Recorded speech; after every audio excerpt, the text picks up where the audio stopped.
Hello everyone, welcome back to another video by Eclipse on my YouTube channel.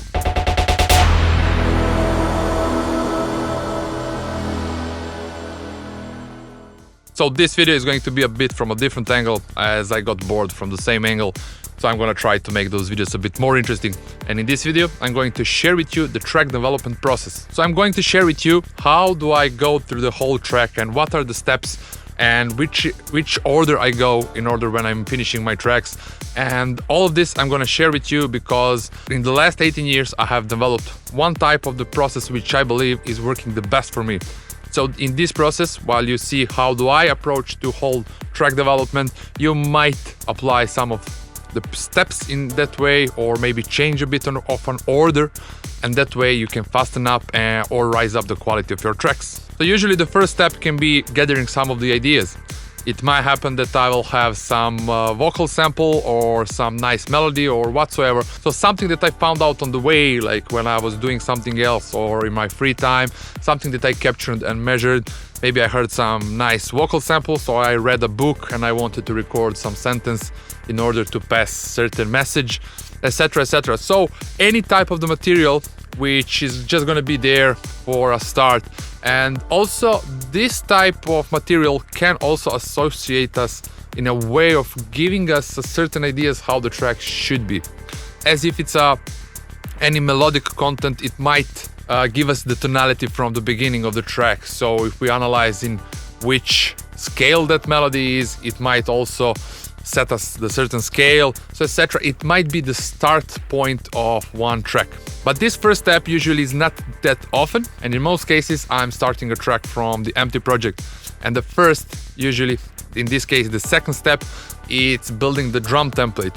When I say drum template, I mean the whole drum sections but together with the bass line. So the easiest and the fastest way for me to pass the second stage is that I drop in the drum template.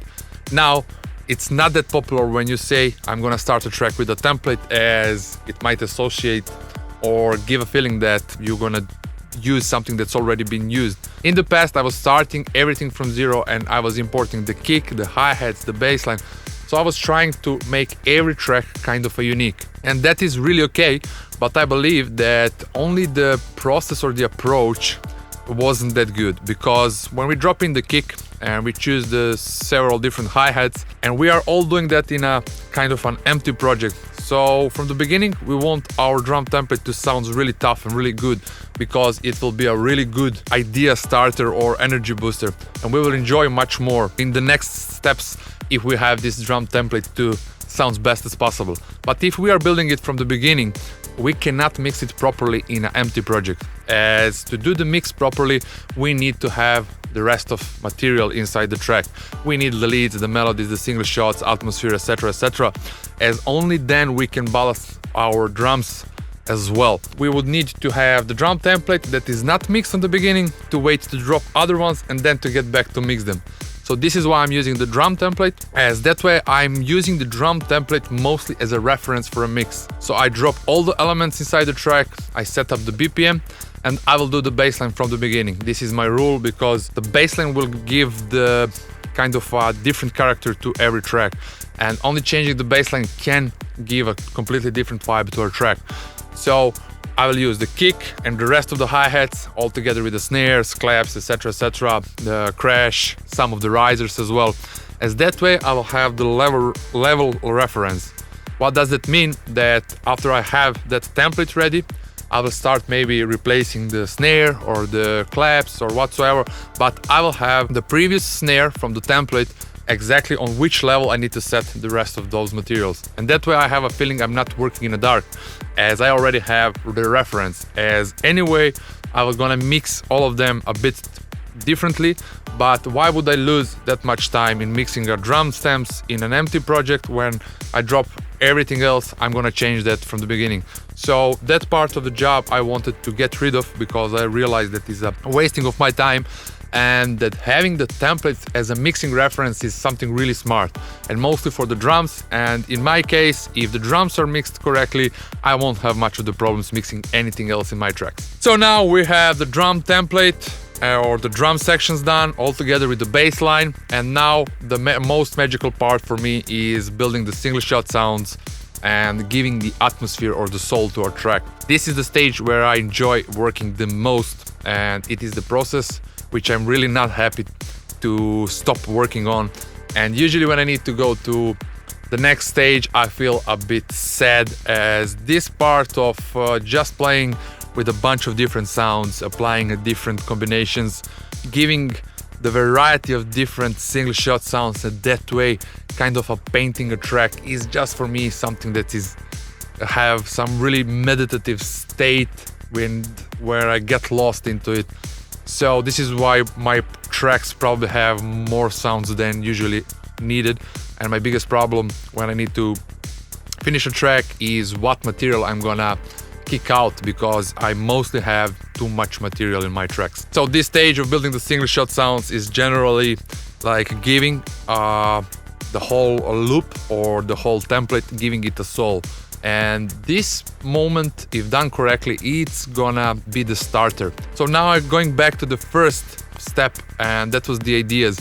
There are some moments when I have the drum template and then I start giving and painting this template with single shot sounds, but I just don't hook to that one. But in that process, I do some of the sounds which are sounding really nice, but the whole track didn't create any flow, so I didn't attach to it. In that moment, I like to delete the whole track, but I like to keep the materials that I like, which will mean that if I did a small melody, that I will keep it and I will store it in a folder of leftovers, and I'm gonna use it as maybe an idea for starting some new track. As I really believe that this moment, like having a drum template and then building these single shot sounds, this atmosphere, so that moment is when the track is getting the soul or starting to become alive. And that moment, if it's not done really well, I don't want to spend more time in fixing that track. I like this moment to go smoothly, as I will maybe need only one more session in order that I use some of the good material from that track, and the track will gonna start working. And when it starts working, everything else is gonna go more smoothly. But if I start fixing the track, then I'm gonna struggle almost always till the end of a track. And I had so many this type of the tracks because I didn't want to sacrifice any working hours that I already put it in, and didn't want to delete most of the stuff. But then I realized that I'm actually losing more time, and therefore my approach to this is that I'm gonna delete that track and I'm gonna keep just this kind of leftovers, and I'm gonna use them in some other tracks. Okay, so now we had some idea, we have the drum template, and we did a bunch of the sounds, and the whole track is already having some atmosphere and it already have the soul or the character.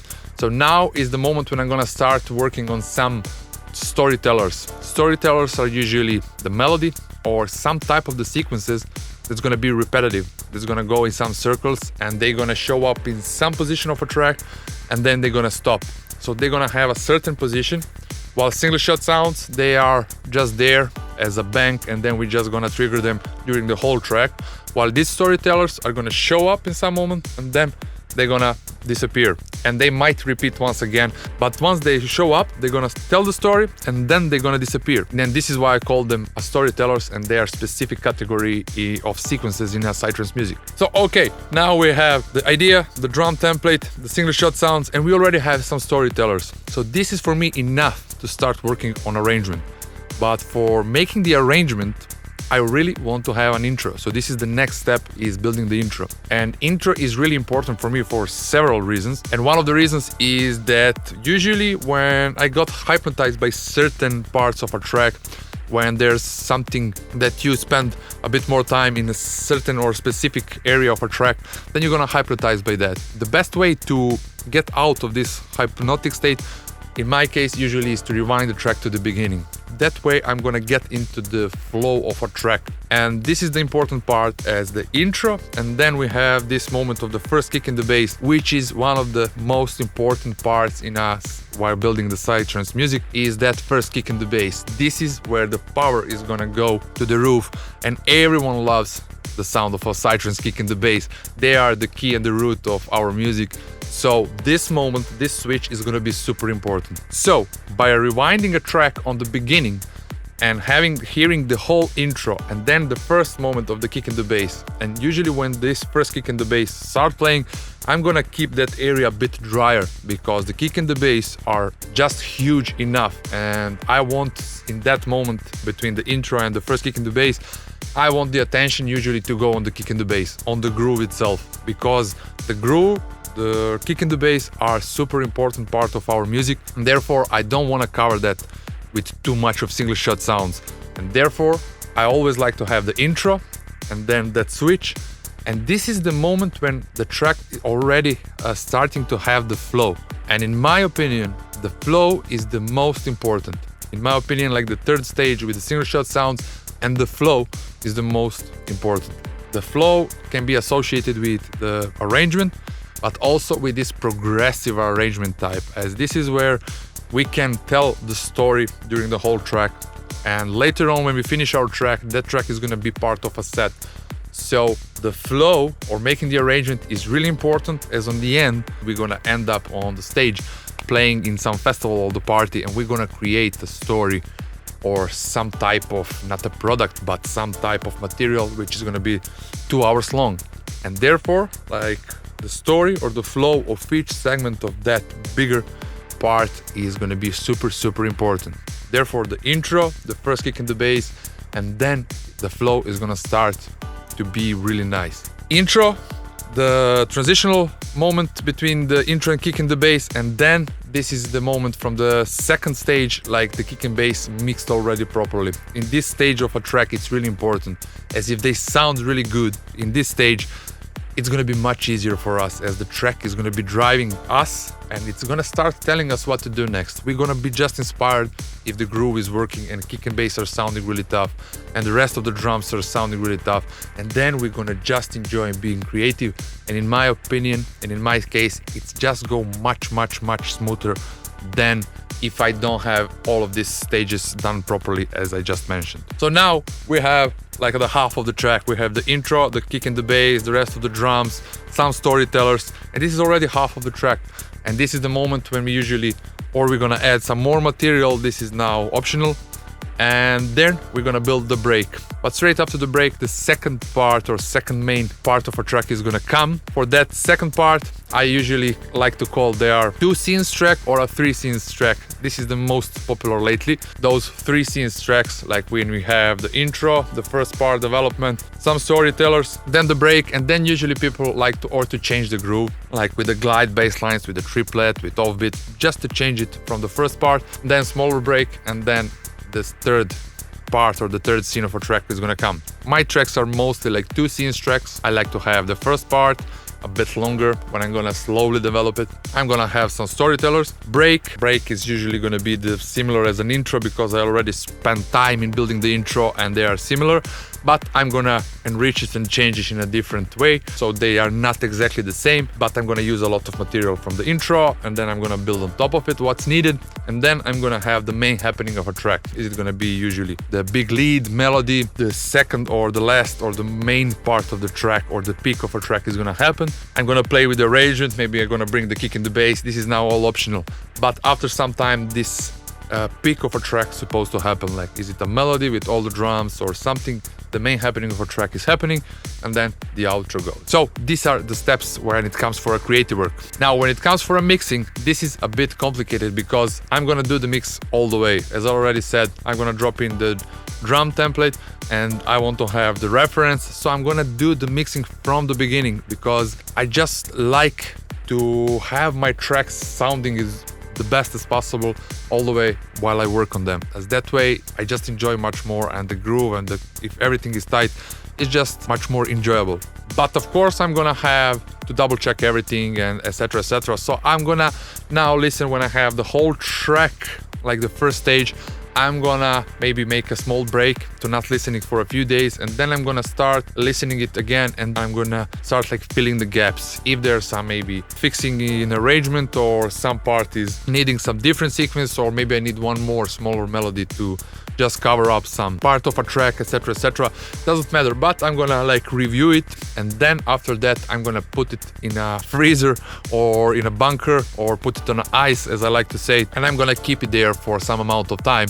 until I kind of forget about it, because before I finish it, I want to have the most as possible of the feeling like I'm hearing it for the first time. Of course, that's not gonna be possible, but I want to have as much of this momentum as possible. So I'm gonna try to reset my ears, I'm gonna work on some other tracks, I'm gonna try to cover or to override those slots of that track a little bit, just in order that I be more general and objective about that track.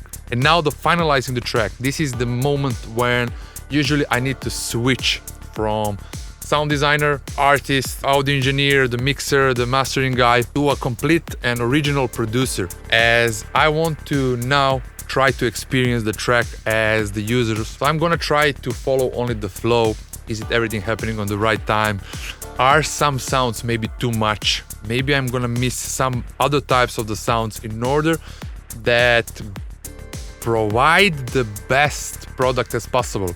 I know that product sounds a bit rough, but on the end it is a product, as it can be a product that we're not gonna just only sell, but it's gonna be some type of material that we're gonna use to play on some parties, or some other DJs are gonna be used there.